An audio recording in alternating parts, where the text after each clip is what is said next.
أعوذ بالله من الشيطان الرجيم.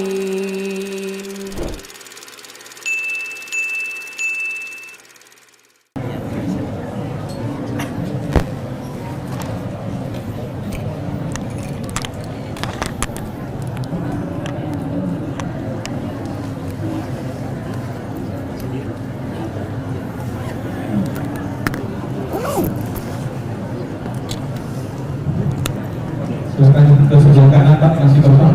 Sebelah kanan masih kosong. Bisa masuk ke belakang. Sebelah kanan masih kosong.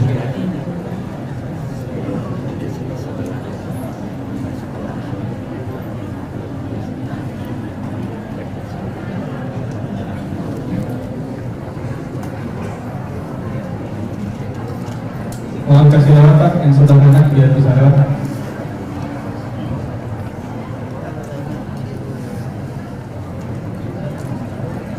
Mungkin mau sholat subuh di Selasa bisa sholat sunnah dari masuk ke dalam supaya ya tetap bisa melaksanakan sholat sunnah.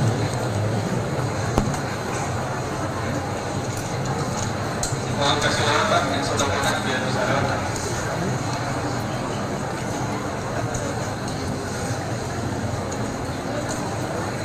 Mungkin mau sholat sunnah di Selasa bisa sholat sunnah dari masuk ke dalam.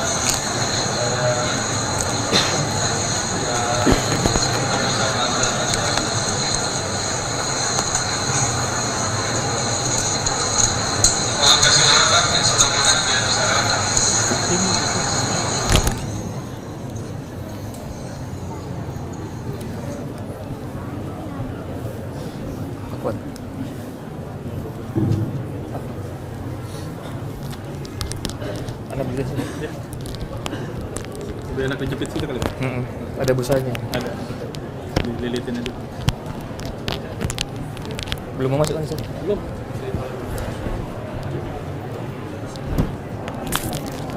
Silakan Pak, yang masuk sebelah kanan masih kosong Pak. Yang di sebelah kanan masih kosong. Silakan masuk di sebelah kanan kami masih kosong. Yang baru datang bisa langsung masuk, sebelah kanan masih kosong. Mohon dikasih jalan saudara-saudara kita yang baru datang.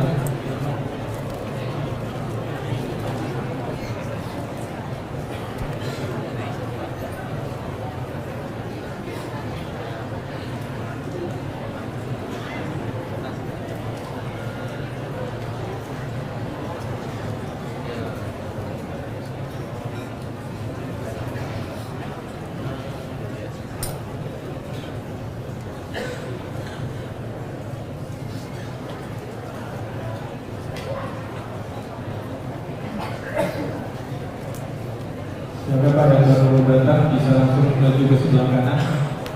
Insya Allah kurang lebih sebentar lagi akan segera kita mulai.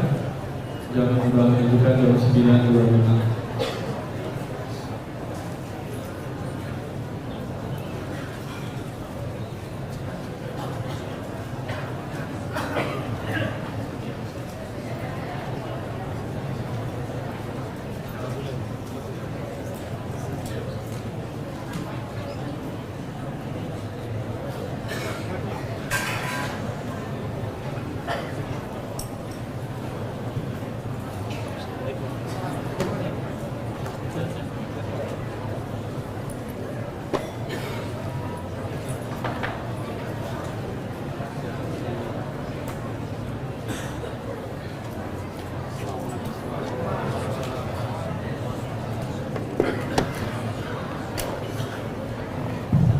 Silakan Pak, yang sebelah kanan Pak mohon berdiri dulu Pak, yang sebelah kanan, yang sebelah kanan saya mohon berdiri. Ada celah sedikit maju ke depan Pak, biar bisa. Yang belakang itu Pak mohon berdiri sedikit Pak. Yang di belakang, tolong Pak, biar yang di baru masuk bisa masuk. Yang di tengah di belakang sepertinya masih bisa tuh Pak, berdiri sedikit Pak. Mohon maaf Pak, Bapak yang di tengah bisa maju sedikit berdiri, terus merapat ke depan Pak, supaya yang baru masuk bisa menempati. Yang sebelah kanan masih kosong Pak, silakan. Silakan Pak, yang sebelah kanan masih kosong Pak. Baik, insyaallah kita segera mulai. Bismillahirrahmanirrahim. Assalamualaikum warahmatullahi wabarakatuh. Alhamdulillah, nahmaduhu wa nasta'inuhu wa nastaghfiruh wa na'udzu billahi min shururi anfusina wa min sayyiati a'malina may yahdihillahu fala mudilla lahu wa may yudlil fala hadiya lahu. Alhamdulillah, para jamaah sekalian, Ustaz sudah berada di tengah-tengah kita. Kami mohon himbauannya kepada para jamaah sekalian, khususnya yang mungkin membawa anak, jika anak-anaknya mungkin sudah mulai rewel, bisa dibawa keluar ya, jadi supaya tidak mengganggu kekhusyuan kita dalam bermajlis di sini. Jadi bagi yang membawa anak khususnya, bagi anaknya yang sudah mungkin tidak nyaman, mungkin bisa dibawa keluar terlebih dahulu untuk ditenangkan. Kemudian para jamaah sekalian yang baru datang, silakan yang sebelah kanan sudah mulai. Insyaallah kajian akan segera kita mulai. Jazakumullah khairan wa barakallahu fikum. Assalamualaikum warahmatullahi wabarakatuh. Pada Ustaz kami persilakan. Assalamualaikum warahmatullahi wabarakatuh. Alhamdulillah alladzi arsala rasulahu bil huda wa dinil haqq liyudhhirahu 'ala ad-dini kullihi walau karihal musyrikun. Segala puji bagi Allah Jalla Jalaluh yang telah mengutus Rasulnya dengan petunjuk dan agama yang benar, dengan Al-Quranul Karim dan dinul Islam, agar Allah memenangkan agamanya di atas semua agama, walaupun orang-orang musyrikin membenci hal itu. Allahumma salli wa sallim ala abdika wa rasulika habibina wa sayyidina Muhammad wa ala alihi wa ashabihi ajma'in. Ya Allah, semoga salawat dan salam, berkah dan nikmat senantiasa Engkau curahkan untuk hamba kekasih-Mu, untuk baginda Nabi kita Muhammad alaihi salatu wassalam, untuk keluarga beliau, untuk istri-istri beliau, untuk putra-putri beliau, dan untuk seluruh sahabat Nabi. Semoga Allah meridhai kita bersama mereka. Amma ba'd, hampir setiap malam atau bahkan setiap malam Rasulullah sallallahu alaihi wasallam selalu berdoa. Beliau mengatakan, Allahumma qini azabak yauma tab'atsu ibadak. Sebagaimana diceritakan oleh istrinya Hafsah Ummul Mukminin radhiyallahu taala anha, bahwa Nabi apabila hendak tidur, beliau mengatakan selain doa-doa yang kita hafal, beliau mengatakan Allahumma qini azabak yauma tab'atsu ibadak. Ya Allah, selamatkan aku dari azabmu pada hari Engkau membangkitkan hamba-hamba. 3 kali beliau baca itu. Kenapa? Karena beliau yakin, seyakin-yakinnya, bahwa dunia ini akan ditinggalkan dan kita akan dibangkitkan kembali pada hari yang kata Allah, yauma la yanfa'u malun wala banun. Pada hari tidak bermanfaat harta. Yang sekarang kita sibuk mengumpulkan harta. Ana mulai tadi malam, ana lewat rumah-rumah yang besar-besar, jamaah.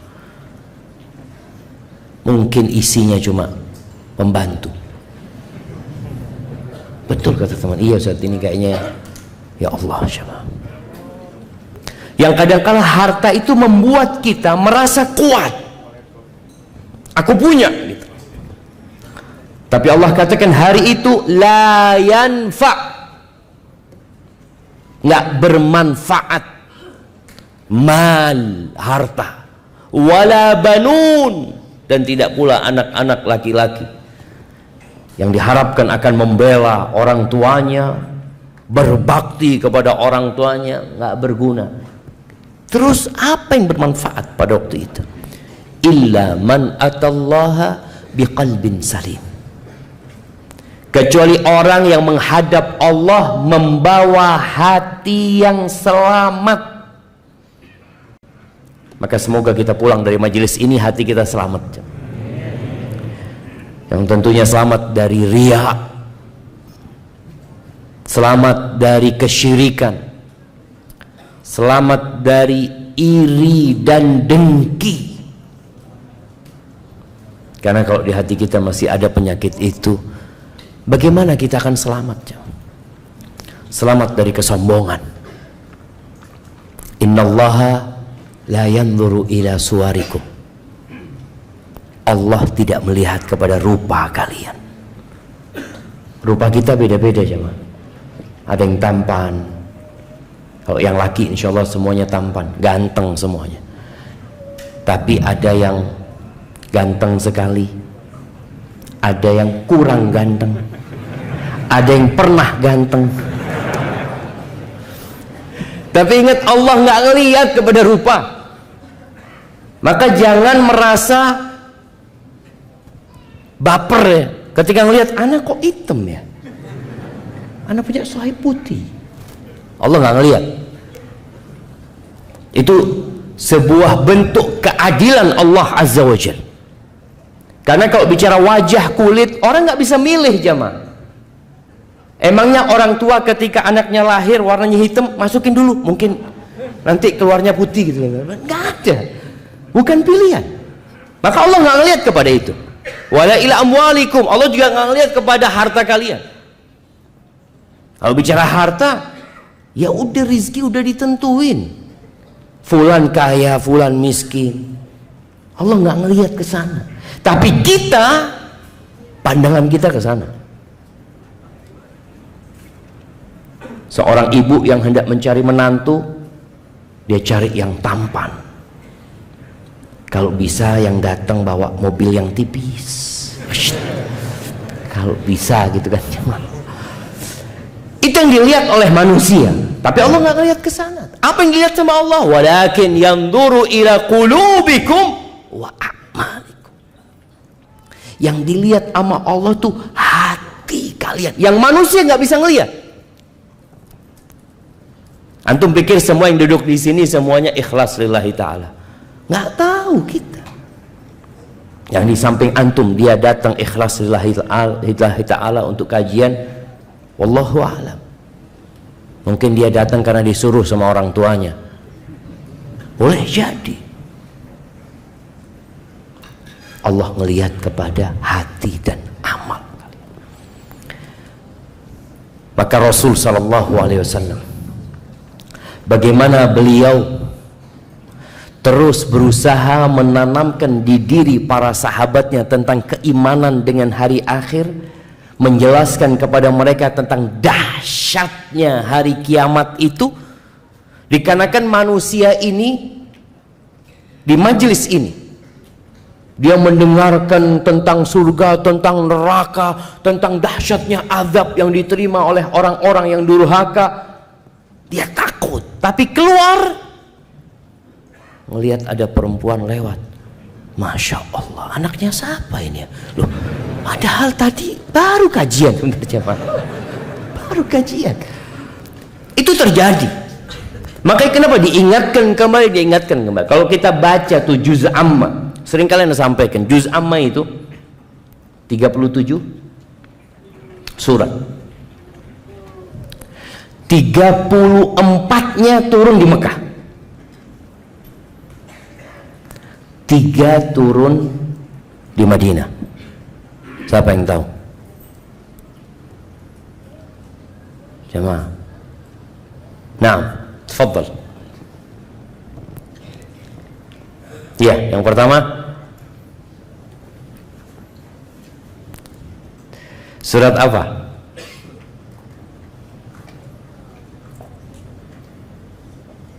Nah, baik, ada yang di belakang. Tafadhal. Al-Bayyinah, Az-Zalzalah, An-Nasr. Masya Allah, barakallahu fikum. Kasihkan hadiah yang ke belakang sana, kirimkan ke belakang. Nah, Tuh 3 yang turun di Madinah. Dari 34 ayat itu kalau kita lihat semuanya cerita tentang hari akhir. Banyak di antaranya. Kalau antum baca amma yatasaalun 'anin naba'il 'azim. Cerita apa? Naba'il 'azim, hari kebangkitan. Yang membuat orang itu semangat bekerja karena dia dapat ganjaran, dapat balasan. Antumlah yang kerja. Dari hari Senin kerja, Selasa kerja. Masya Allah. Antum gajian hari apa?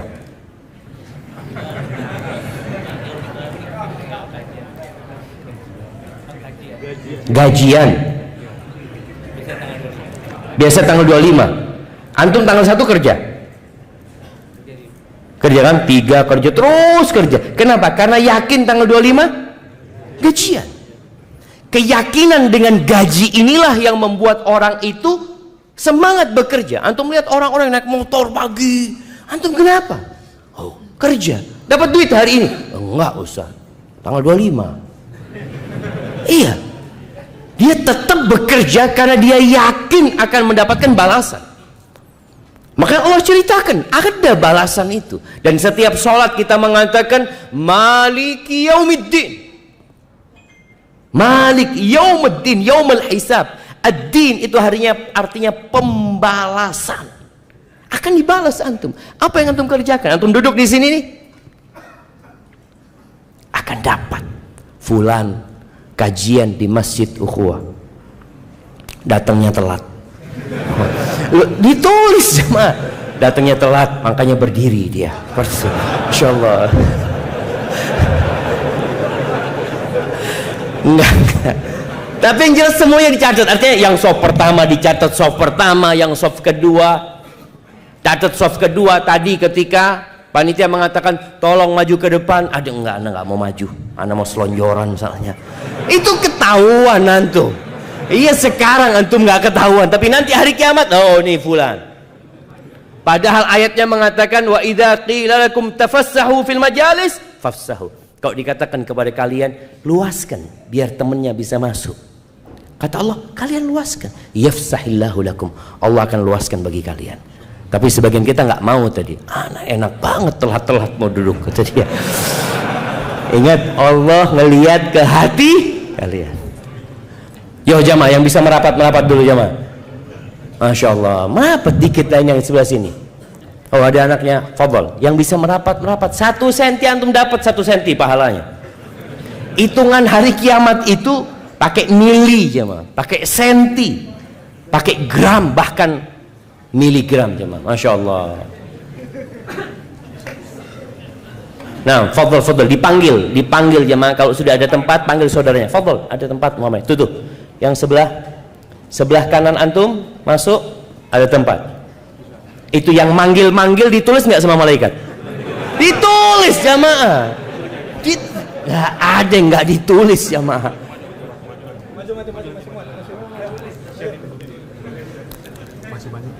Nah, masih banyak di luar katanya jamaah. Nah, yang ada tempat dipanggil saudaranya. Iya, sebelah kanan, iya, kasih jalan, antum maju ke depan biar jangan duduk di jalan dulu. Jangan duduk di jalan, terus lurus belok kanan. Nah,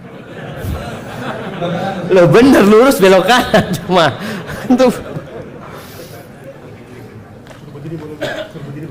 Nah, berdiri dulu Pak, berdiri maju sedikit dan keluar. Ayo Pak, yang sebelah kanannya masih. Ya Allah, ustadznya berdiri juga. Yang berdiri mudah-mudahan hisapnya dimudahkan sama Allah. Ya Allah jamaah. Nah, ya Allah berdiri jamaah, berdiri. Ya. Ya, maju sedikit kalau ada celah, duduk sedikit. Masya Allah. Ya, bismillah. Bismillah, duduk lagi. Bismillah. Nggak bisa duduk ya?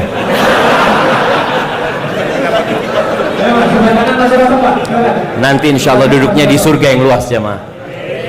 Nah, bismillah. Ya, masuk. Sebelah kanan masih kosong Pak. Itu kosong banget yang pojok kanan masih kosong. Sebelah pojok kanan masih kosong. Ya, terus. Emak-emak juga. Ya, terus jangan duduk di jalan terus sampai habis. Ya, masih banyak tempat kosong. Ya, terus ke kanan ya, jangan duduk di jalan. Ya, terus masih banyak tempat. Ya. Nah, terus jangan duduk di jalan dulu antum.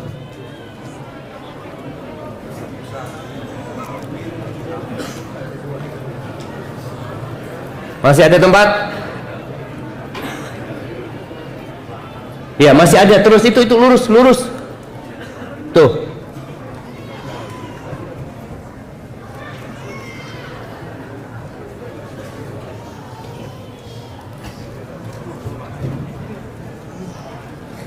Nah, yang bersandar yang di atas 50 tahun jemaah ya. Iya, masa yang umur 30 udah bersandar baca doa bismikallahumma mutu ahya.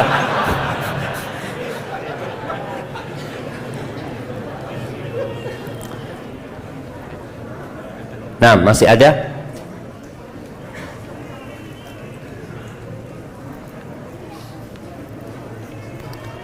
Baik, alhamdulillah. Udah duduk?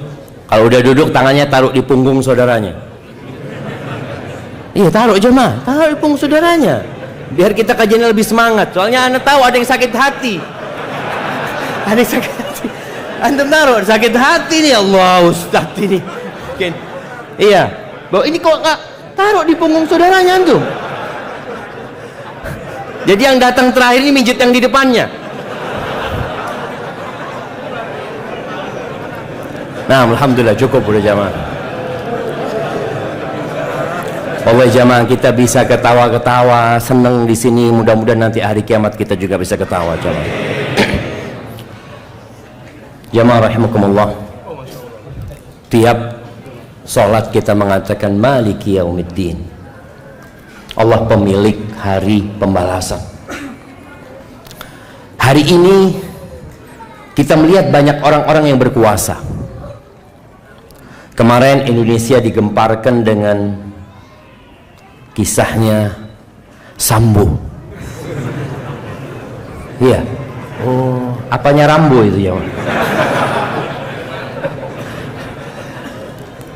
Kita lihat bagaimana seorang yang bertugas menegakkan hukum ternyata membuat permasalahan dalam hukum itu sendiri. Beberapa waktu yang lalu kita melihat ada hakim-hakim yang dipenjara, yang seharusnya mereka menegakkan hukum. Kita melihat juga ada sipir-sipir yang menjaga tahanan, akhirnya dia yang dijaga. Itu dunia. Ada banyak keadilan yang tidak ditegakkan. Ada banyak realita yang tidak ditampakkan. Ada banyak bukti-bukti yang sengaja dihilangkan. Ada banyak orang-orang yang dizalimin padahal dia tidak melakukan perbuatan itu, tapi dia harus berada di penjara menjadi korban.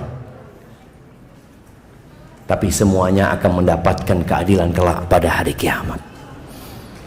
Ahibati fillah, Allah Azza wa Jalla berfirman di surat Al-Baqarah ayat 281.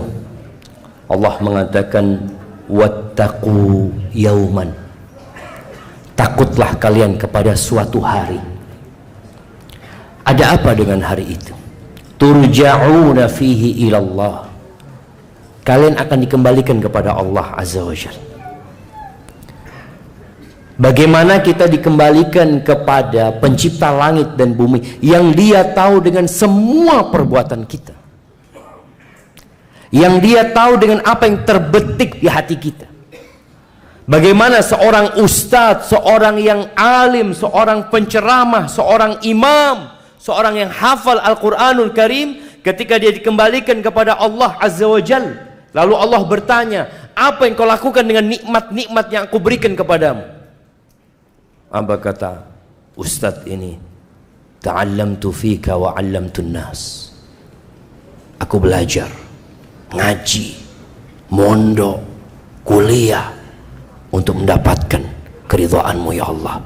Dan aku mengajarkan ilmuku kepada manusia. Wa qara'tu fikal Qur'an, dan aku membaca Al-Quran untuk mengharapkan keridhaan-Mu ya Allah. Lalu Allah mengatakan, kadzabta, bohong kau. Bohong.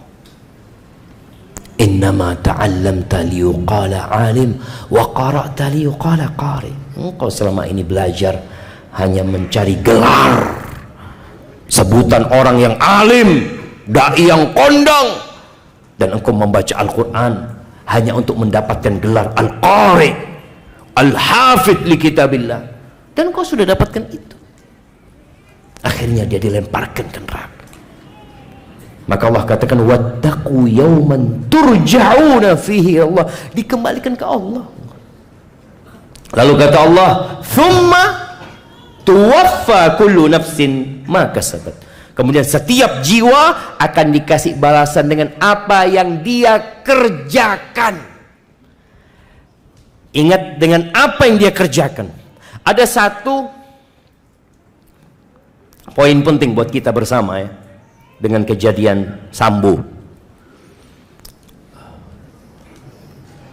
Kalau antum disuruh sama atasan berbuat kemaksiatan, antum taat?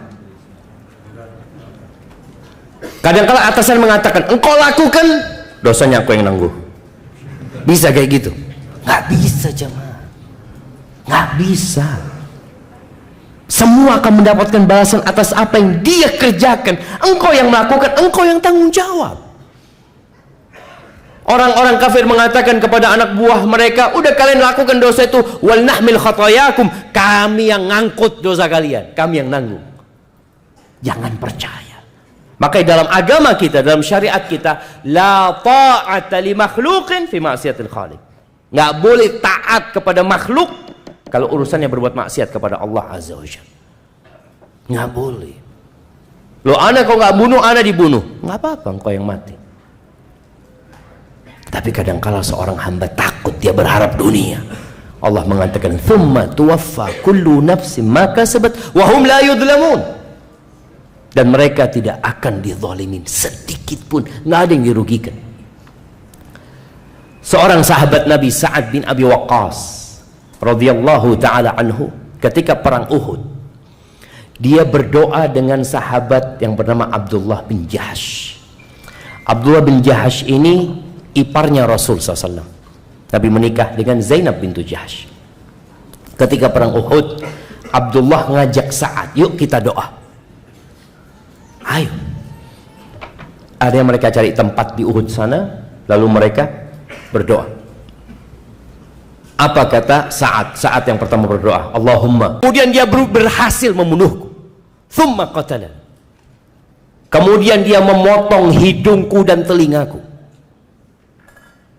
Lalu ketika engkau bangkitkan aku pada hari kiamat, engkau bertanya kepada aku, ya Allah, fima judia anfuka wa udhunuk. Kenapa hidungmu kok nggak ada? Karena orang bakal dibangkitkan pada hari kiamat, yang mati syahid dengan darahnya, jemaah. Dia dikuburkan tidak dimandikan. Maka ditanya, kenapa hidungmu dan telingamu nggak ada? Kata dia. Aku mengatakan, fika wa fi rasulik. Aku berjuang untukmu ya Allah, dan untuk membela Rasulmu. Lalu engkau mengatakan, sodakta, benar. Amin.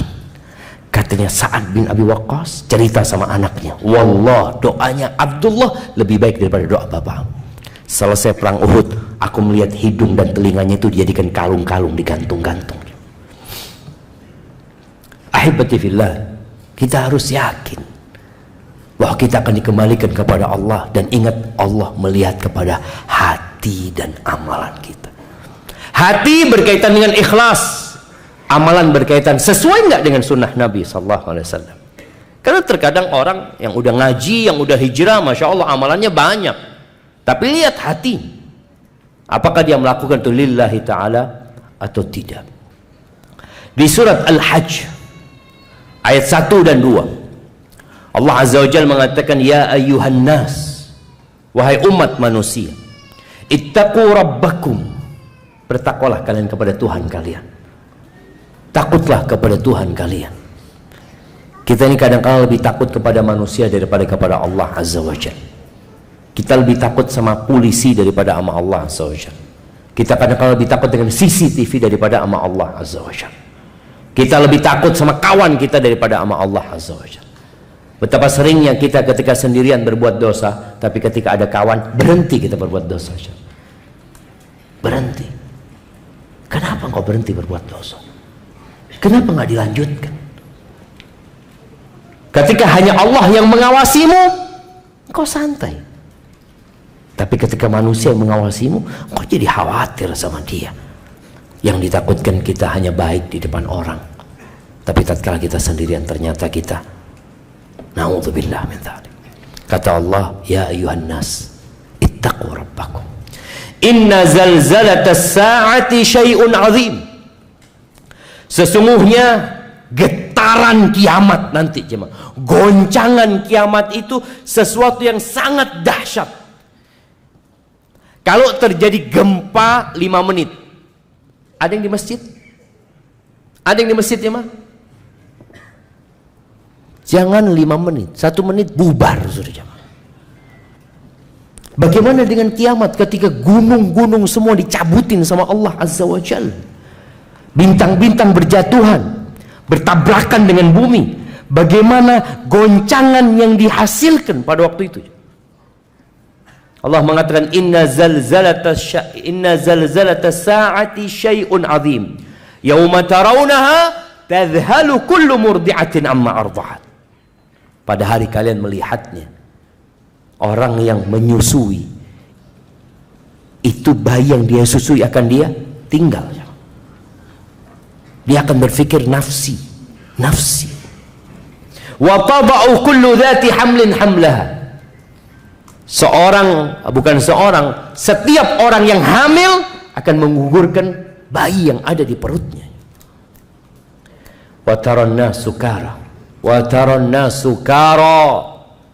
Dan pada hari itu engkau akan melihat orang seperti orang mabuk. Bingung semuanya. Wa ma hum bisukara. Enggak, mereka enggak sedang mabuk sebenarnya. Walakin azaballahi syadid.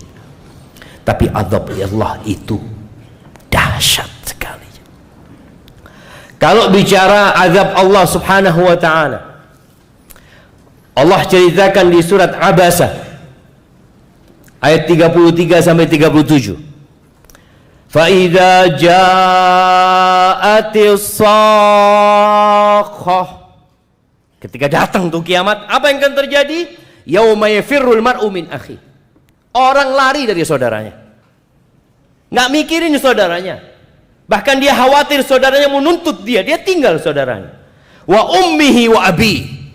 Dia lari dari ibunda dan bapaknya. Boleh jadi dia lari karena takut dituntut sama ibunya, takut dituntut sama bapaknya. Atau dia takut dengan kondisi hari itu. Bapak ibunya dia tinggal. Dia memikirkan siapa? Diri sendiri. Maka orang tua, engkau pikirkan dirimu. Jangan sibuk memikirkan anak, lupa memikirkan diri sendiri. Berapa banyak orang tua yang bekerja, dia bawa yang haram demi anak-anaknya. Dia lupa dengan dirinya. Anak-anak mau sekolah, anak-anak mau ini, akhirnya dia mencuri, dia korupsi ini dan itu. Nanti anakmu gak akan mikirkan engkau. Yang engkau selama hidup berjuang untuk mereka, pada hari kiamat Allah sebutkan dia kabur dari dirimu, meninggalkan orang tua. Ada anak yang orang tuanya masih hidup, udah gak peduli sama orang tua. Sebagian kita masih mudik setahun sekali, padahal dia mampu untuk lebih dari itu. Bagaimana dengan hari kiamat? Ma'assalamah Bapak. Dia akan lari sekuat-kuatnya. Namanya al-firar. Itu jemaah, lari ini, lari yang nggak noleh ke belakang. Jadi lari udah nggak noleh ke belakang lagi dia. Benar-benar tidak peduli. Wa sahibatihi wa banih. Nih, yang punya istri, suamimu akan lari dari engkau pada hari kiamat. Yang sekarang tiap hari datang ke rumah, beli hadiah, beli oleh-oleh buat istrinya, yang ngomong cinta sama istrinya, nanti ditinggal istri. Kenapa? Dia mikirkan diri dia sendiri. Maka jangan sampai para suami sibuk sama istrinya di dunia, lupa sama orang tuanya. Nanti engkau akan meninggalkan istrimu, istrimu juga akan lari dari engkau. Wabani, dan anak-anaknya. Sekarang orang tua anaknya kalau mau nyebrang di jalan, dia masih kecil, bingung orang tua ini, diteriakin anaknya, no. Waktunya tidur siang, anaknya nggak balik ke rumah, dicariin sama orang tuanya. Nanti hari kiamat nggak ada orang tua mikirin anaknya. Kata Allah, likulli imri'in minhum yauma idzin sya'nun yughni. Pada hari itu setiap orang punya urusan masing-masing. Nggak ada yang akan belain kita kecuali amal perbuatan kita. Ahibati fillah, di surat Al-Anbiya ayat 47 Allah menjelaskan bahwa nanti akan ada penimbangan. Jadi pada hari kiamat jemaah ada hisab, ada perhitungan. Sebelum penimbangan ada pembagian raport.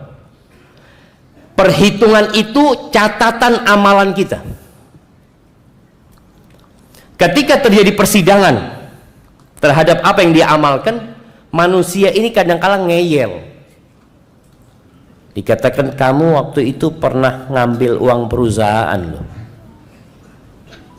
2 juta. Kamu ngambil 10.000. Masa 10.000 dihitung, Ustaz? Dihitung. Maka perhitungan hari kiamat itu, apa kata Allah? Faman ya'mal mithqala dzarrah. Mithqala dzarrah. Dzarrah itu, ada yang pernah ngitung dzarrah, jemaah? Siapa yang punya toko emas? Yang punya toko emas? Nggak ada. Kenapa anda tanya? Kan ada timbangan yang sangat sensitif sekali ya. Dzarrah itu semut, semut kecil. Ada semut yang kadang-kadang kalau lewat nggak kelihatan. Coba antum ambil, antum timbang. Mungkin ada 10 semut lewat di sana, timbangan itu nggak bergerak. Tapi hari kiamat itu dihitung. Bicara 500 perak, mungkin 100 rupiah, yang di bawah itu akan dihitung. Ibadah akan dihitung. Makanya tadi Anda sampaikan, yang bergerak 5 cm nanti akan ditimbang, akan ditulis fulan pada waktu kajian di ukhuwah dia gerak 5 cm tapi nggak ikhlas. Itu siapa yang tahu nggak ikhlas? Allah Azza wa Jalla. Kalau hitungannya, hitungan ditulis antum 5 cm bergerak. Nanti setelah ditulis semua ditimbang supaya kelihatan bobotnya. Karena boleh jadi kita sholat sama-sama terawih, sholat terawih ini 23 rakaat, ini 11 rakaat. Kalau bicara jumlah lebih banyak mana? 23, ya ditulis 23. Tapi nanti kan ditimbang. Apakah yang 23 selalu lebih baik daripada yang 11? Belum tentu. Boleh jadi yang 11 ini lebih ringan karena lebih cepat lagi dia daripada yang 23. Iya boleh jadi, nggak tahu. Pokoknya semua akan ditimbang jamaah. Supaya kita tahu ketika kita berbuat kebaikan yang mungkin kita anggap remeh, antum akan dapatkan. Kalau itu baik akan dapat balasan kebaikan, kalau buruk antum akan dapat balasan keburukan. Makanya Allah mengatakan di surat Al-Anbiya 47 ini, wa nadha'ul mawazinal qista liyaumil qiyamah. Kami akan letakkan timbangan-timbangan keadilan pada hari kiamat. Fala tudzlamu nafsun syai'an. Maka jangan ada yang berpikir akan dizalimin. Satu pun nggak ada yang dizalimin. Wa in kana mithqala habbatin min khardalin ataina biha wa kafa bina hasibin. Walaupun amalan dia itu khardal, mithqala habbatin min khardal. Khardal ini bijinya sawi. Entah kalau lihat bijinya sawi itu, coba ditimbang. Jadi diletakkan, mungkin 5 itu nggak kelihatan jemaah, ringan sekali, tapi Allah akan datangkan dan cukup kami sebagai penghisap yang adil. nggak ada yang ketinggalan. Kemudian ketika bicara tadi manusia yang ngeyel, nggak percaya, dibutuhkan saksi. Bagaimana kalau saksinya sudah dibunuh, mati? Pada hari itu semua dihidupkan kembali. Bumi akan menjadi saksi. Kata Allah, yauma idzin di surat Az-Zalzalah, tuhadditsu akhbaraha. Bumi akan cerita, antum pernah datang ke tempat ini, antum pernah sholat di tempat ini, antum pernah bermaksiat di pohon itu. Bumi jadi saksi. Pintu masjid jadi saksi. Semuanya menjadi saksi. Ketika orang ini ana nggak mau saksi-saksi dari luar ana, boleh jadi mereka mungkin berdosa. Malaikat jadi saksi, enggak terima anak kesaksian malaikat. Terus ana mau kesaksian minni, dari aku. Bayangkan ngeyelnya manusia. Oke, kata Allah, dibungkam mulutnya, kulitnya berbicara, supaya kita sadar. Kakinya berbicara, mengatakan, pahanya berbicara, semuanya berbicara. Kalau kesaksian kebaikan, orang ini nggak akan ngeyel, tapi dia tahu dia punya dosa banyak. Akhirnya dia berusaha bagaimana menyelamatkan dirinya. Tapi ketika semua bersaksi atas dirinya, kemudian dibiarkan dia berbicara, dibuka lagi mulutnya. Dia berkata kepada tubuhnya, an kuntunna kuntu unatir. Aku ini tadi bohong dalam rangka belain kalian loh, supaya kalian nggak disiksa.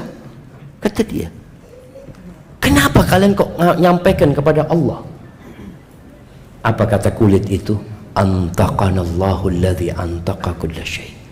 Yang ngajak bicara kami itu Allah. Yang Allah itu membuat segala sesuatu bisa berbicara. Pencatatan amal itu ada 3. Ada berkaitan dengan dosa ya, amal buruk maksudnya. Nabi mengatakan diwanul madzalim itu ada 3. Yang pertama yang Allah tidak akan ampuni, apa? Kesyirikan. Itu sudah nggak ada ampunan. Yang kedua yang Allah tidak akan tinggalkan, apa? Berbuat dosa sama orang. Mau tidak mau harus keadilan ditegakkan. Yang ketiga Allah yang nggak peduli. Itu dosa-dosa selain syirik itu Allah kalau mau ampuni, ampuni. Tapi kalau syirik, maka jangan berharap ada orang kafir di surga. Kalau antum baca tulisan-tulisan orang-orang liberal yang mengatakan mungkin nanti di surga ketemu sama Mahatma Gandhi, mungkin di surga nanti ketemu sama Bunda Teresa. Dia sebutkan tokoh-tokoh yang baik di dunia, tapi mereka orang-orang kafir. Enggak. Apa kata Allah? Innallaha la yaghfiru an yushraka bih. Allah bikin keputusan. Emangnya surga milik ustaz? Enggak, milik Allah. Dan Allah turunkan kitabnya, Allah jelaskan siapa yang berhak masuk surga. Paman Nabi. Kalau ada orang kafir bisa masuk surga, paman Nabi pantas masuk surga. Bukankah dia yang belain Nabi SAW? Bukan dia yang berjuang agar Nabi bisa menyampaikan agama Allah ini? Tapi dia nggak bisa. Nabi berusaha memberikan syafaat kepada pamannya dan diberikan, tapi nggak bisa mengeluarkan dari neraka. Yang ada diringankan, tapi nggak bisa keluar dari api neraka. Dan itu yang terjadi dengan paman Nabi. Jadi kalau bicara tadi ada 3 dosa. Dosa yang Allah tidak akan ampuni yaitu kesyirikan. Dosa yang Allah tidak akan tinggalkan yaitu dosa kepada manusia. Itu akan Allah tegakkan keadilan buatnya. Yang ketiga ada dosa yang Allah nggak peduli. Artinya Allah akan ampuni dosa tersebut. Maka ahibati fillah, orang-orang nanti akan kaget pada hari kiamat. Kita pun akan kaget. Ada banyak dosa yang kita lakukan tapi kita udah lupa. Ketika SMA, ya anak merasakan ketika anak SMA, ya udahlah, anak-anak seumur itu kadang-kala merasa Biasa kan Ustadz, puber, dianggap biasa. Bahkan ada yang mengatakan, oh anak laki mah kayak gitu mah biasa. Di surat Al-Kahfi ayat 49, Allah Azza wa Jalla mengatakan, wa wudi al-kitab, akan diletakkan kitab itu jemaah. Rapot itu akan diletakkan dan dibagikan kepada orang-orang. Fataral mujrimina musyfiqina mimma fi. Para pelaku dosa takut jamaah. Benar-benar ketika melihat catatan mereka, mereka khawatir sekali. Apa kata mereka? Wa yaquluna ya wailatana ma li hadzal kitab la yughadiru saghiratan wala kabiratan illa ahsaha. Apa kitab ini? Rapot apa ini, kata dia? Tidak ada satupun perbuatan yang kecil dan yang besar kecuali tercatat di sana. Wa wajadu ma amilu hadira wa la yadhlimu rabbuka ahada. Dan mereka mendapatkan apa yang mereka amalkan hadir. Inilah yang kau kerjakan. Entah seperti apa kitab itu jemaah. Apakah seperti rekaman CCTV yang engkau akan melihat, ya Allah ini amalanku semuanya, dan ditampakkan jemaah. Ketika nggak ada orang yang melihat, ada malaikat kiraman katibin ya'lamuna ma taf'alun. Ada malaikat-malaikat yang mulia yang kerjanya menulis, terus ditulis, dan mereka tahu dengan apa yang kalian kerjakan. Makanya Umar bin Khattab radhiyallahu taala anhu, beliau pernah mengatakan, hasibu anfusakum qabla an tuhasabu. Hisablah diri kalian sebelum kalian dihisab. Kita tuh kalau ngitung, kenapa orang itu setiap akhir tahun biasanya ada tutup gudang, apa usahanya, dia hitung semua. Karena dia dengan itu, oh kita keuntungan sekian, kerugian sekian, utang sekian. Jadi dia sudah tahu. Kalau dia nggak pernah ngitung, tahu-tahu bangkrut dia punya perusahaan. Sebelum kita bangkrut, ya kita hitung dulu. Wazinu anfusakum qabla tuzanu. Kalian hisab jumlahnya, kemudian kalian timbang bobotnya, kata Umar. Ya kita perlu timbang. Umpamanya kalau bicara harian ya, sebelum tidur antum sudah mulai tadi anak nggak sholat duha tadi ya, baca Quran juga enggak tadi, yang ada main game, nonton. Antum lihat kan, anak tadi ngobrol 2 jam wala baca la ilaha illallah. Antum itu sehingga ya Allah, sebelum tidur antum manfaatkan untuk beristighfar, mohon ampun sama Allah, sehingga besok antum bisa lebih baik. Apa yang antum tinggalkan hari ini, besok kalau bisa enggak.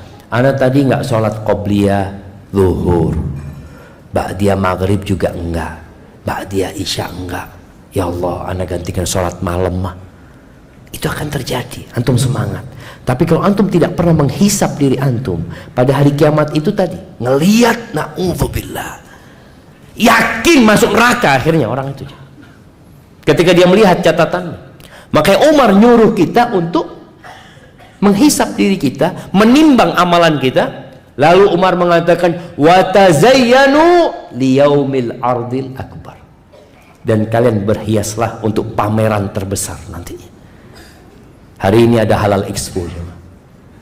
Hari ini kita ngelihat ada pameran mobil, kita ngelihat ada pameran ini banyak. Dan orang kalau di pameran itu ingin menampakkan semuanya yang indah-indah. Dia setannya yang bagus, ini itu macam-macam. Nanti yang dipamerkan kita coba. Kita akan dibangkitkan dalam kondisi telanjang.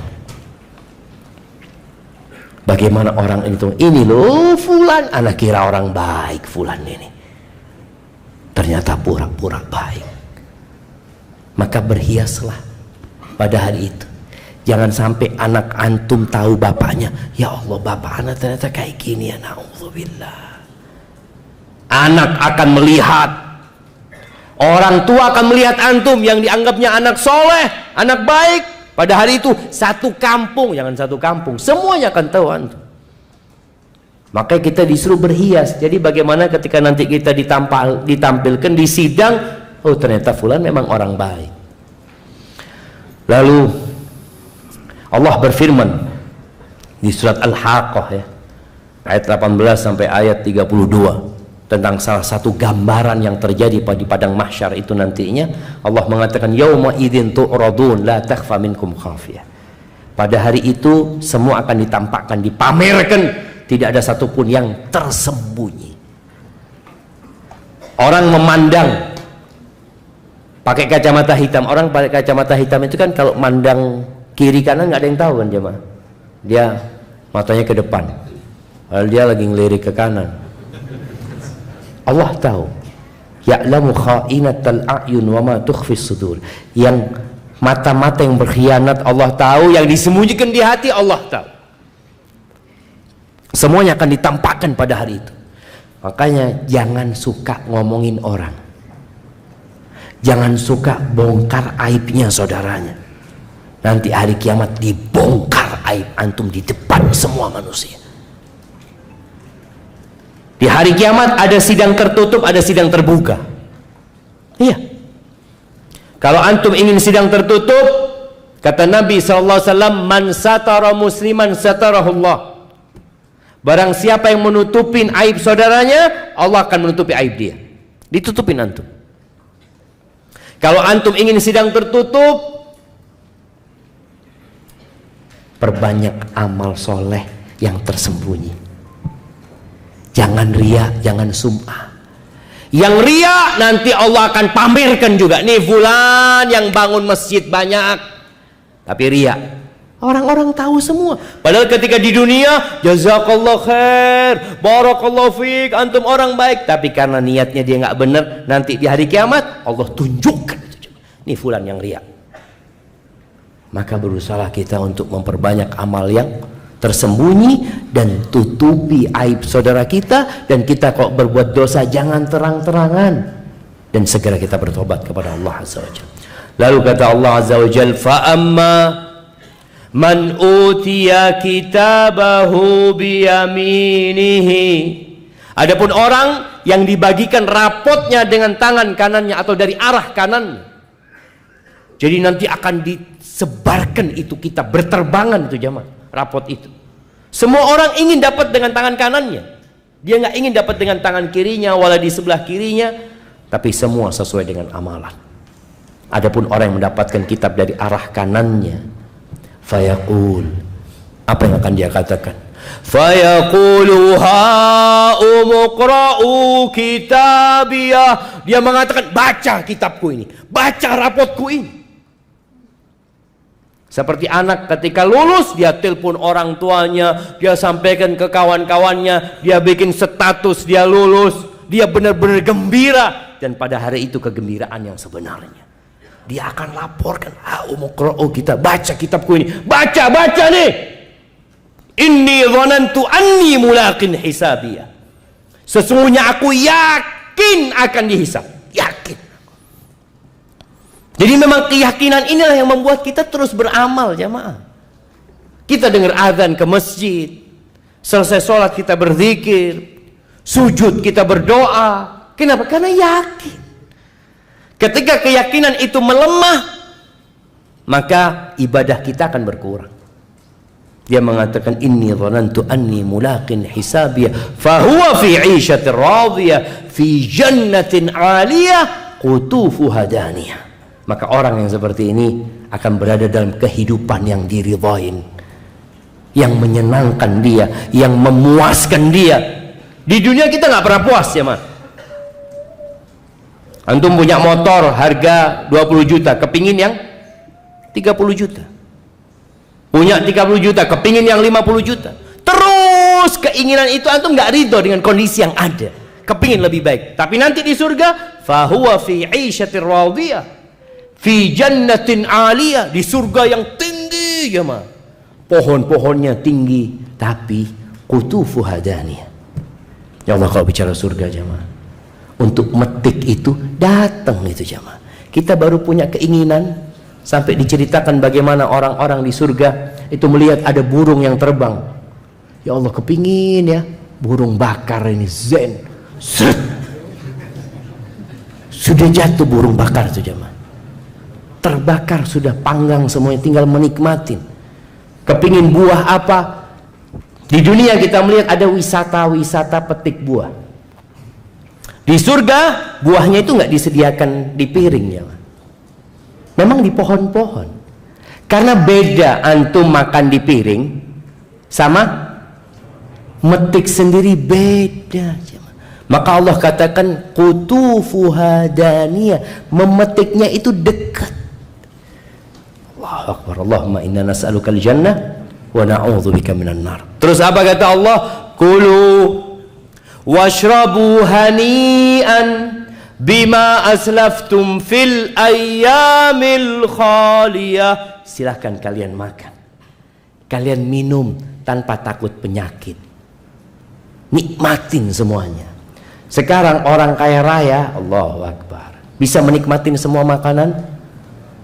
Orang kaya raya itu bisa duduk di restoran Padang, nurunkan semuanya ke sini. Dia liatin dong, Masya Allah. Antum makan mana? Telur aja, bismillah. Takut aja. Takut ya. Tapi nanti di surga antum mau makan apa? Di surga nggak ada toilet. Nggak ada toilet.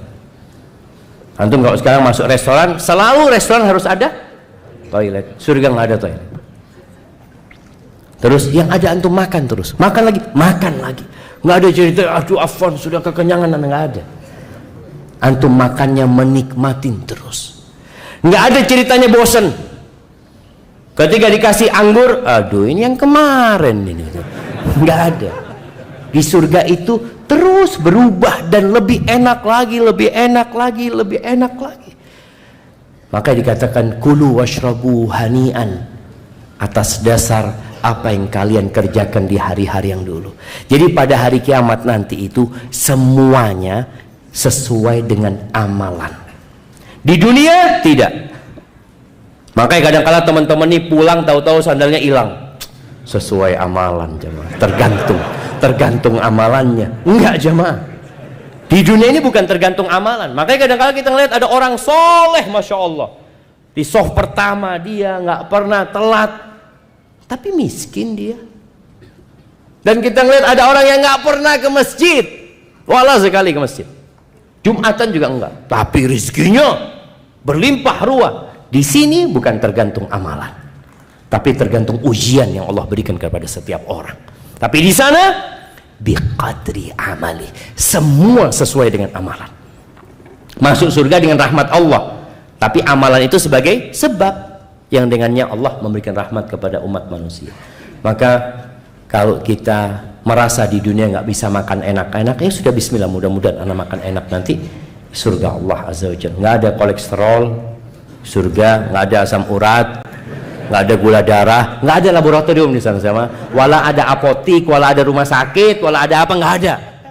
Supaya kita tahu benar-benar kenikmatan yang tak terhingga, yang nggak bisa dibayangin. Di mana orang makan begitu banyaknya, tapi nggak ada toilet di sana. Ada, subhanallah. Tapi nggak semua orang dapat dengan kitabnya, dapat kitabnya dari kanannya, ada yang dapat dari arah kirinya. Apa kata Allah Azza wa Jalla? Wa amma man utiya kitabahu bishimalihi. Adapun yang mendapatkan kitabnya, rapotnya dengan tangan kirinya, dari arah kirinya, dari balik punggungnya, fayaqulu ya laitani lam uta kitabiyah wa lam adri ma hisabiyah. Maka orang yang akan mengatakan, aduhai kiranya aku nggak dikasih kitab ini, dan aku juga nggak tahu dengan isinya, karena dia udah tahu isinya apa. Lalu dia mengatakan, ya laitaha kanatil qadiyah, aduhai kiranya kematian itu menyelesaikan segala-galanya. Wallahi jamaah, kalau orang mati itu kemudian nggak ada hari kebangkitan, nggak ada hari pembalasan, ya orang kalau punya masalah paling enak apa? Bunuh diri. Anasan bunuh diri. Punya utang berapa antum? 2M Ustaz. Manalah anak loncat dari mana aja. Jadi selesai pikirnya dia. Orang yang punya penyakit parah, daripada dia tersiksa, ahsan bunuh diri. Orang yang mau ditangkap sama polisi, antum lihat ada kejadian, ada banyak kejadian yang kita harus belajar. Jangan sampai antum ditipu sama setan. Ingat, ada kejadian seorang TNI yang hendak membunuh istrinya. Iya, dia berusaha untuk bunuh istrinya karena dia mau kawin lagi. Betul gitu jamaah. Antum jangan sampai berpikiran seperti itu jamaah. Ya, anak Ustaz mau kawin lagi tapi nunggu mati istri anak Ustaz. Tapi kalau nggak mati dia Ustaz ya. Astagfirullahaladzim. Jangan. Ini orang ini berusaha untuk membunuh istrinya kan dia mau nikah sama pacarnya. Dia kirim orang untuk membunuh, subhanallah, istrinya nggak mati jamaah. Akhirnya karena ketahuan dia, apa yang dia lakukan? Dia bunuh diri. Dapat apa dia? Bayangkan bagaimana setan membisikkan orang ini kepada orang ini. Berbuat ini, berbuat ini, berbuat ini. Akhirnya dia melakukan dosa yang diancam berada di neraka. Bunuh diri. Jangan berpikir dengan bunuh diri selesai urusannya, ditungguin antum sama malaikat mungkar nakir di sana. Ketika kau di dunia, antum masih bisa bertobat, masih bisa minta ampun sama Allah. Oke, sudah di penjara, malu, nggak apa-apa. Daripada antum bunuh diri dan selesai. Antum sudah tidak bisa lagi menambah amalan, yang ada antum mati su'ul khatimah. Maka orang ini mengatakan, ya laitaha kanatil qadiyah.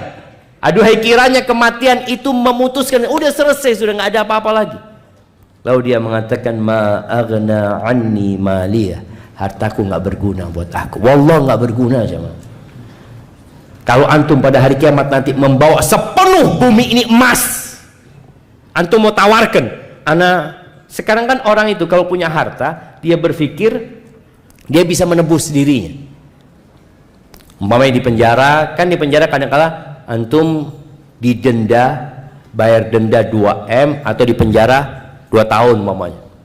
Apa yang antum akan lakukan? Ana bayar denda aja daripada di penjara. Ana punya duit banyak. Sampai ada seorang yang mau dipenjara aja. Ini cerita kawan. Orang itu siap ngasih 200 miliar asalkan dia nggak dipenjara. Bayangin jangan. Dia siap. Dia punya duit banyak. Buat apa tuh duit? Kalau akhirnya dia harus dipenjara, nanti dia di hari akhir dia mengatakan ma aghna anni mal. Nggak ada gunanya harta. Nggak ada gunanya, sama sekali nggak ada gunanya. Halaka anni sultaniyah. Kekuasaanku, karena dia berkuasa, mungkin dulu dia presiden, raja, gubernur, apapun jabatan dia, sama sekali nggak berguna buat antum. Antum datang, kita semua datang telanjang, wala sandal kita pakai, wala baju kita pakai, telanjang jemaah, nggak bawa apa-apa kecuali apa yang dia lakukan. Masya Allah, di padang mahsyar nanti ada orang lagi jalan ini, ditemuin sama satu orang, kelihatan pucat orang ini. Ditanya, engkau siapa? Kata dia. Masa engkau lupa sama aku? Kata dia. Engkau siapa? Kata dia. Aku Quran yang biasa engkau baca. Itu ada syafaat-syafaat nanti jamaah. Maka semua pada hari kiamat tergantung amalannya. Maka orang yang mengatakan kekuasaanku nggak berguna buat aku, khudhuhu faghulluh. Ya sudah, tangkap orang itu. Ambil orang itu, belenggu orang itu, thummal jahim sallu. Kemudian masukkan ke dalam neraka jahanam. Thumma fi silsilatin dar'uha sab'una dhira'an fasluku. Ikat dia dengan rantai yang panjangnya 70 hasta. Sudah dia. Siksa dia gara-gara dia ya nggak beriman dengan Allah Azza wa Jalla, melakukan banyak dosa ketika hidup di dunia. Ahibati fillah, terakhir nih, sebelum kita masuk ke sesi tanya jawab, supaya kita dapat gambaran yang jelas ya tentang kenikmatan yang ada di sana dan tentang azab yang ada di sana. Kelak pada hari kiamat, kata Nabi SAW, sebagaimana Anas bin Malik meriwayatkan hadis ini ya, yu'ta bi an'ami ahli dunya min ahli nar yaumul qiyamah. Akan didatangkan orang yang paling nikmat hidupnya di dunia, tapi dia penghuni neraka, paling nikmat sudah. Mungkin dia orang terkaya di dunia yang tidak pernah sakit, yang hidupnya sejak lahir sudah nikmat sampai mati nikmat, dia akan didatangkan pada hari kiamat. Lalu kata Nabi SAW, fayuqal ighmisuhu finnar ghamsah. Lalu dikatakan celup orang itu satu celupan di neraka. Satu celupan. Masukin kemudian keluarkan lagi. Maka dicelup kemudian lalu dikeluarkan. Thumma yuqalu lahu ya ibna Adam. Lalu dikatakan kepada orang ini, wahai anak Adam, hal ra'aita khairan qat? Apakah kau pernah melihat kebaikan sekali? Hal marra bika na'imun qat? Pernahkah dalam hidupmu engkau lewat kepadamu kenikmatan satu aja? Apa kata orang yang mengatakan, la wallahi ya Rabbi ma ra'aitu khairan qat wa ma marra bi na'imun qat. Dia mengatakan, wahai Tuhanku, demi Allah, aku nggak pernah melihat kenikmatan walau merasakan kebaikan sedikit pun. Lupa aja mah. Karena memang kenikmatan dunia ini kenikmatan yang menipu. Antum pernah nginep di hotel bintang 5, makan enak. Sekarang ya pernah sih, cuma nggak ada sudah. Hanya tinggal kenangan. Begitu pula akan didatangkan orang yang paling susah hidupnya di dunia. Mungkin dia lahir cacat, dikena penyakit, susah secara ekonomi, dikucilkan di masyarakat, lalu orang ini dicelup ke surga satu celupan. Setelah itu ditanya, engkau pernah nggak susah? Engkau pernah melihat penderitaan dalam hidupmu? Wallahi ya Rabb, nggak pernah aku merasakan hal itu. Maka ahibati fillah, wa fi dzalika falyatanafasil mutanafisun. Untuk surga ini hendaklah kita berlomba-lomba. Yakinlah antum, sekecil apapun kebaikan yang antum lakukan dicatat. Sekecil apapun dosa yang antum lakukan akan dicatat. Dan jangan pernah meremehkan dosa, dan jangan pernah meremehkan amal kebajikan. Mungkin antum melihat ada sandal nanti di luar. Soalnya orang kalau keluar ini kadang-kala sandal itu ketendang-tendang kan jemaah. Ada sandal yang jauh dari saudaranya, dari temannya. Mungkin antum ambil, antum letakkan, nggak ada yang ngelihat antum. Walau antum tahu sandalnya siapa itu. Boleh jadi itu yang memasukkan antum ke surga Allah Subhanahu wa taala.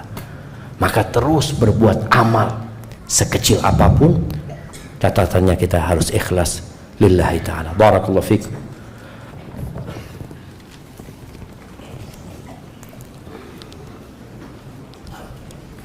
Ana ini heran, sejak kapan di Masjid Ukhuwah ini nggak punya gelas ya? Ada. Mungkin karena renovasi hilang semua gelasnya.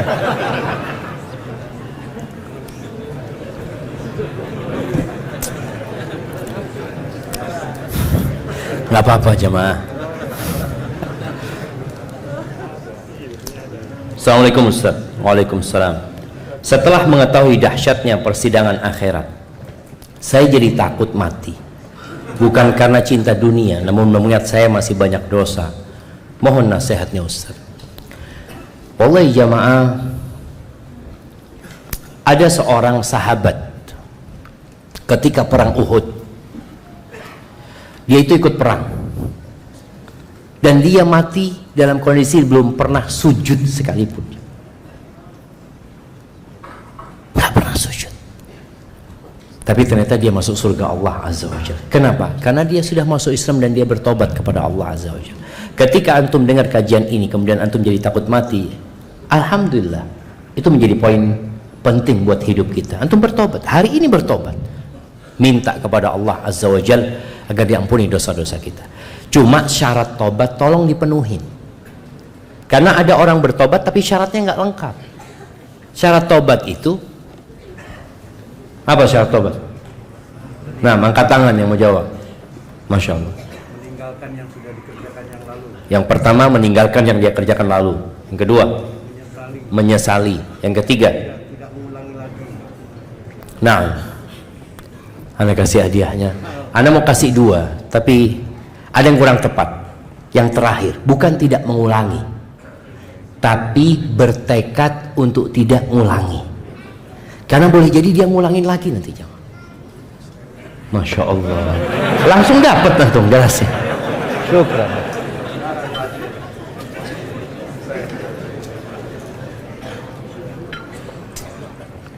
Alhamdulillah. Jadi yang ketiga syaratnya bertekad untuk tidak mengulangi. Kalau dia ngulangin lagi, dia bertobat lagi.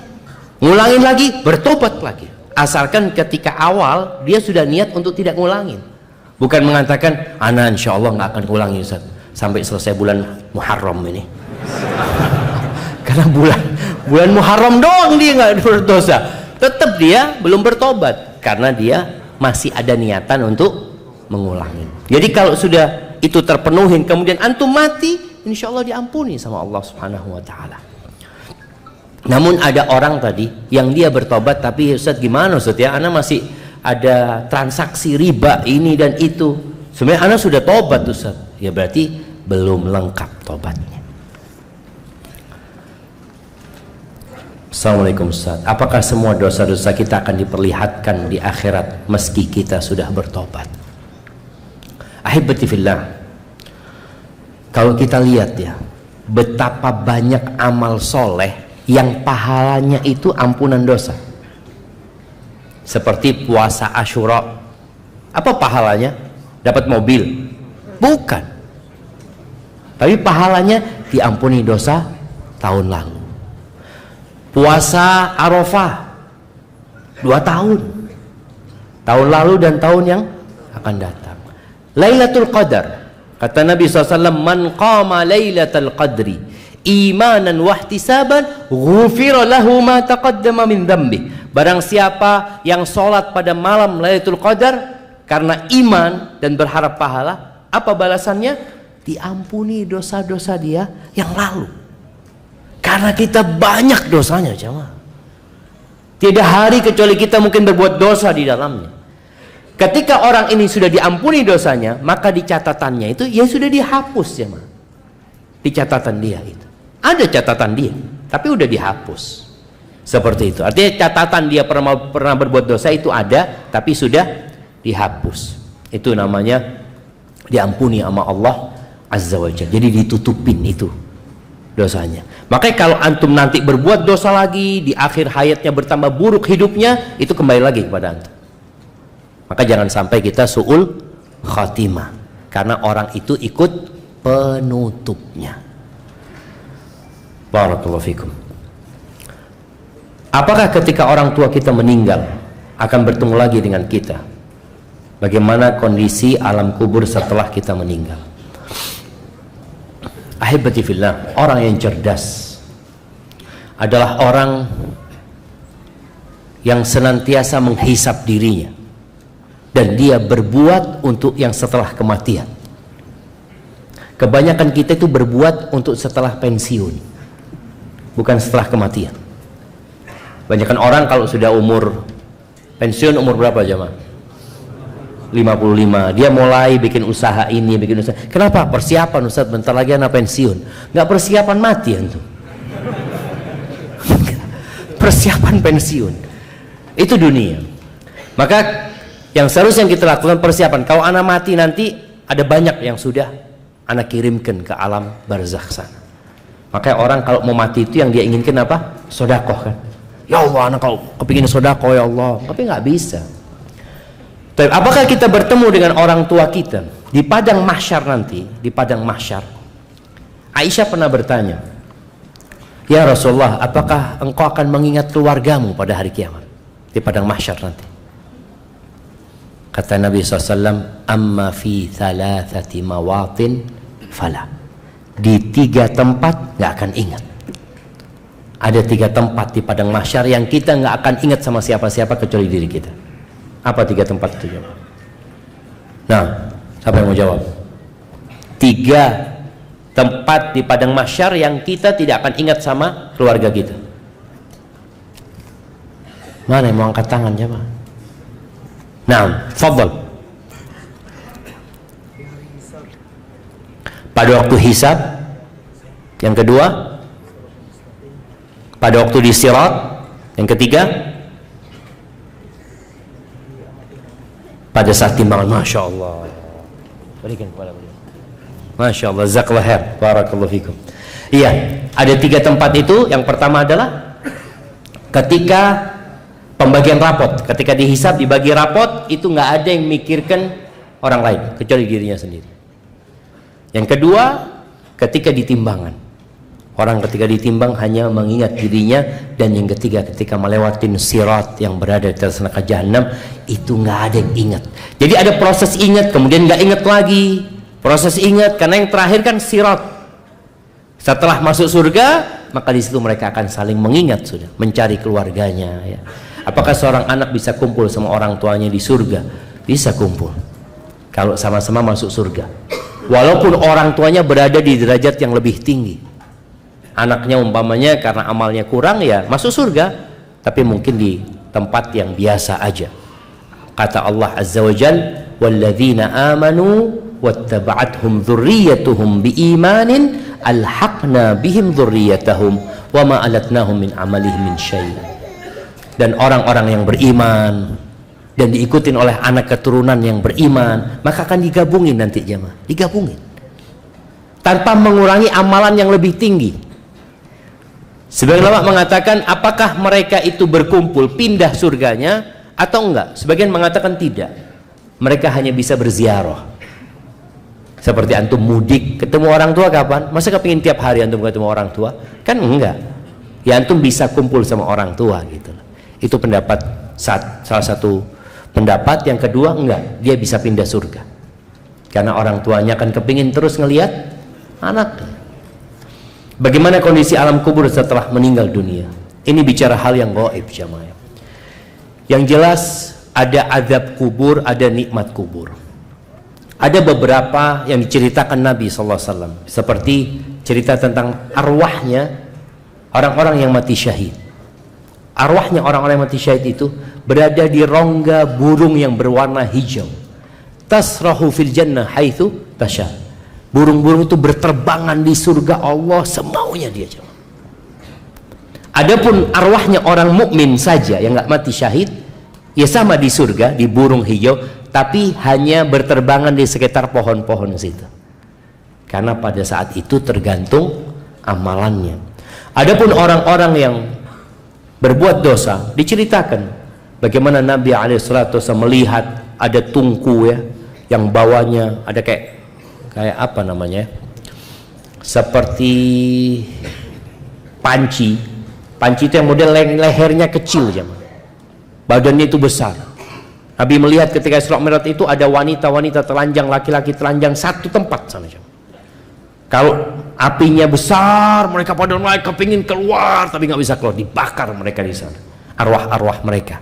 Jadi seperti itu kira-kira cerita di alam barzakh sana. Dan alam arwah ini alam yang gaib, jadi kita nggak bisa menceritakan kecuali diceritakan oleh Rasulullah Sallallahu Alaihi Wasallam. Nah, Ustaz, apakah di akhirat ketika persidangan, apakah antara seorang yang mengenal di dunia masih kenal dan ketemu lagi di akhirat? Tadi disebutkan di 3 tempat tidak. Nabi Ibrahim alaihissalam akan berjumpa sama bapaknya. Bapaknya nyari Nabi Ibrahim, coba. Bapaknya Nabi Ibrahim ketemu sama Nabi Ibrahim, lalu dia mengatakan, ya Ibrahim, al-an la a'si. Ibrahim, sekarang aku nggak akan durhaka sama engkau. Lah, akhirnya ya seorang anak kan tetap sayang sama bapaknya, jemaah, bapaknya ini. Lalu dia mengatakan, ya Allah, engkau berjanji sama aku tidak akan menghinakan aku pada hari kebangkitan.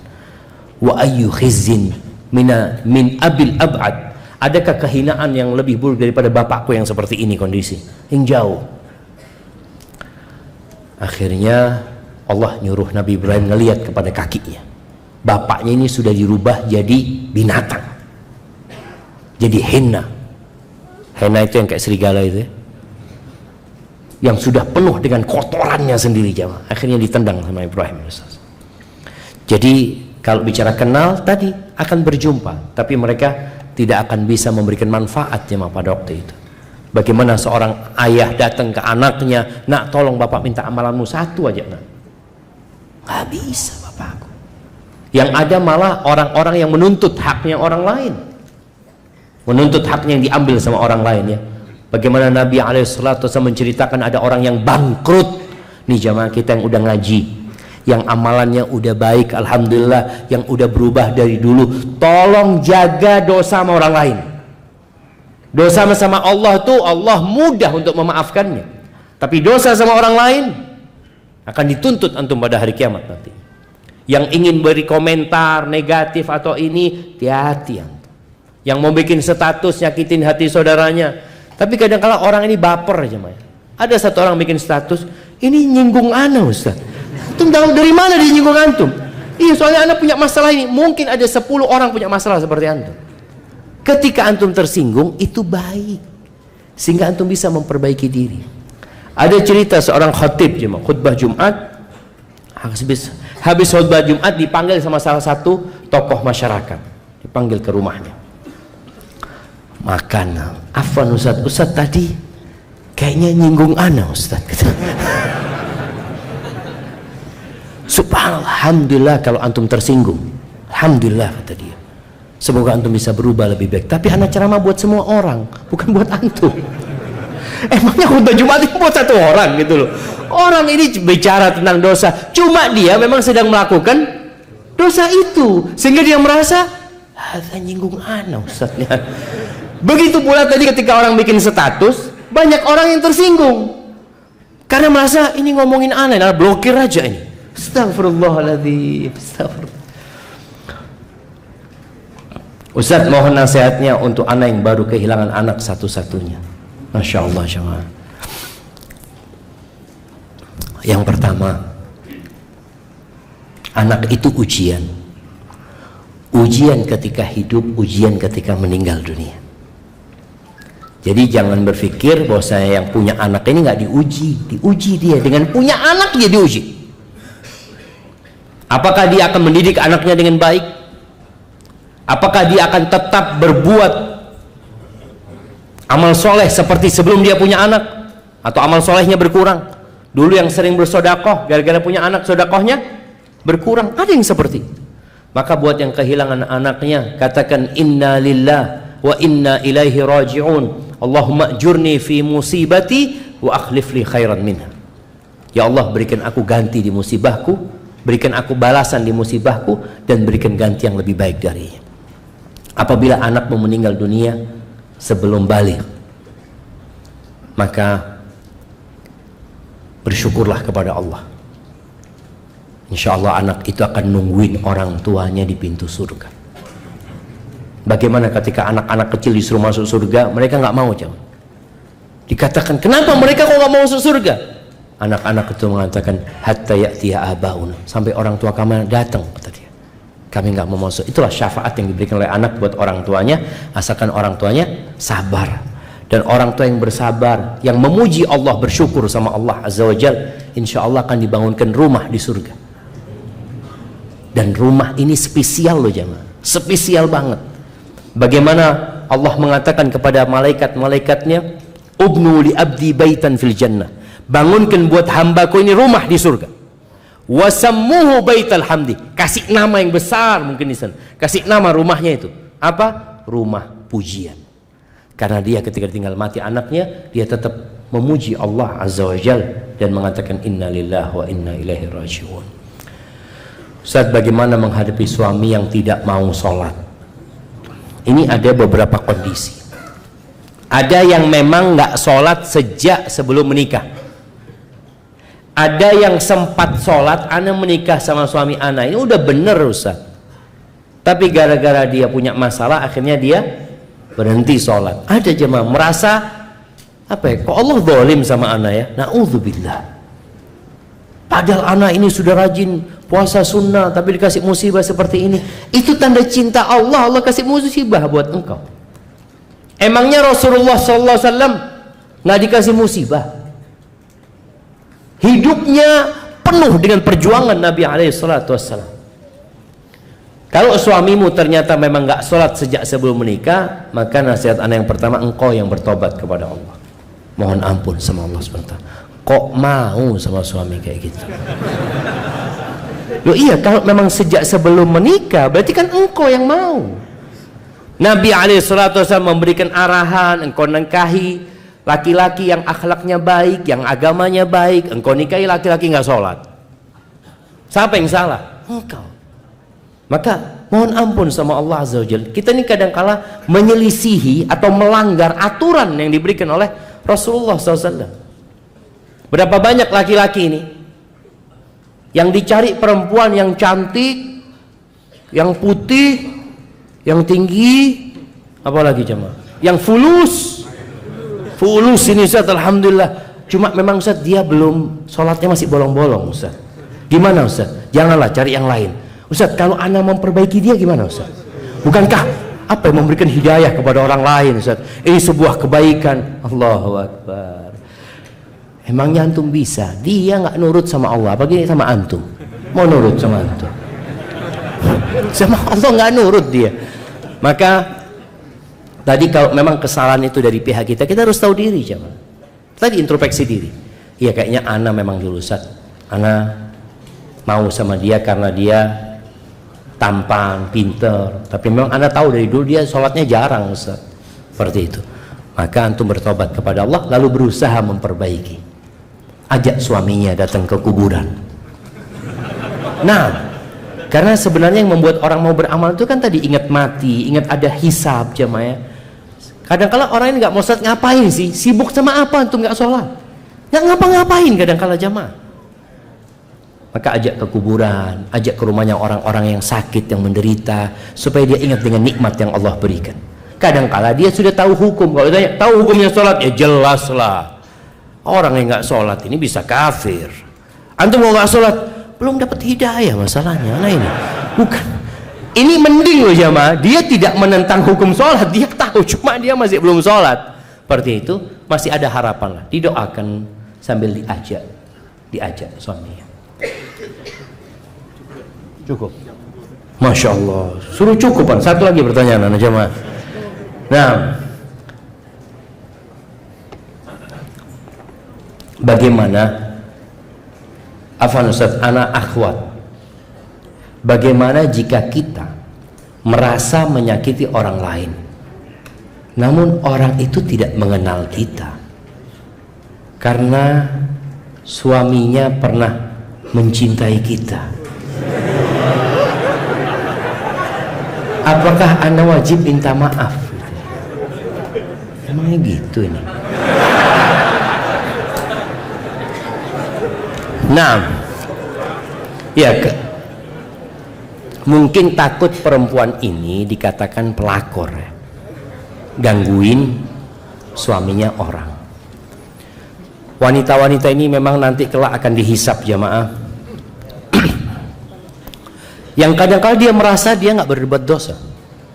Contohnya dia pakai baju yang seksi, dia nggak pakai jilbab, dia jalan. Berapa banyak suaminya orang yang terganggu sama dia akan tanggung jawab nanti dengan dosa dia karena membuat orang lain berbuat dosa. Loh Ustaz, dia yang tidak menundukkan pandangan. Engkau jadi sebab masalahnya seperti itu. Ketika engkau nggak seperti itu aman sebenarnya. Tapi kalau ternyata perempuan ini enggak Ustaz, ana sebenarnya ya mau gimana, ada orang seneng sama ana. Apakah ana kemudian berdosa? Enggak. Apalagi memang laki-laki mungkin dia berpikir untuk nambah istri. Iya, artinya kan dia mungkin jadi nggak dosa, perempuan ini nggak dosa gitu loh. Tapi kalau dia yang godain suaminya orang, ini yang bermasalah. Kalau engkau yang godain suami dia, jangan, engkau bertobat dan nggak perlu minta maaf sama dia, engkau bertobat kepada Allah Azza wa Jalla. Jadi ada kondisi-kondisi jamaah, sebuah kezaliman yang kita lakukan kepada orang lain dan orang itu nggak tahu. Kalau antum kasih tahu, ribut akhirnya. Antum jangan kasih tahu. Contohnya, antum ghibain orang itu, ngomongin orang itu macam-macam. Tapi orang itu nggak pernah tahu kalau antum ngomongin. Antum nggak perlu datang kepada dia, Mbak, ana ini pernah ghibain anti. Na'udzubillah, ana tuntut di hari kiamat nanti. Jadi ribut akhirnya sama dia. Gitu loh. Akhirnya kalau ketemu sama dia jadi nggak enak ya. Tapi yang datang kepada dia, Mbak, aku minta maaf ya kalau punya salah ya. Mudah-mudahan Allah kasih kebaikan buat Mbak. Terus di tempat antum biasa ribain dia, sebutkan kebaikan dia. Ini sebagai balasan kita terhadap dosa yang kita lakukan gitu loh. Bagaimana kita menebusnya? Di tempat-tempat ada yang ngibain dia, antum belain dia. Tapi nggak perlu antum nyatakan ana pernah ngibain anti. Tapi kalau dia tahu, ya kita datang minta maaf. Karena dia udah tahu. Tapi kalau nggak tahu, ada hal-hal yang nggak perlu disampaikan supaya tidak menimbulkan masalah yang lebih besar. Jamaah rahimakumullah, ana mohon maaf karena ana ada acara selanjutnya. Semoga pertemuan kita diberkahi sama Allah Subhanahu wa taala. Semoga Allah mengampuni dosa-dosa kita dan semoga Allah Jalla Jalaluhu menambahkan keimanan kepada kita. Ada satu doa Nabi yang Nabi sering bacakan buat sahabatnya ketika beliau bermajlis. Allahumma qsim lana min khasyatika ma tahulu bihi bainana wa baina ma'asika wa min ta'atika ma tuballighuna bihi jannatak wa min al-yaqin ma tuhawwinu bihi alaina masa'ibad dunya wa matti'na bi asma'ina wa absarina wa quwwatina ma ahyaytana waj'alhu al-waritha minna waj'al tha'rana 'ala man zalamana wansurna 'ala man 'adana wa la taj'al musibatana fi dinina ولا تجعل الدنيا أكبر همنا ولا مبلغ علمنا ولا تسلط علينا من لا يرحمنا وسبحان ربك رب العزة عما يصفون وسلام على المرسلين والحمد لله رب العالمين. أعوذ بالله من الشيطان الرجيم.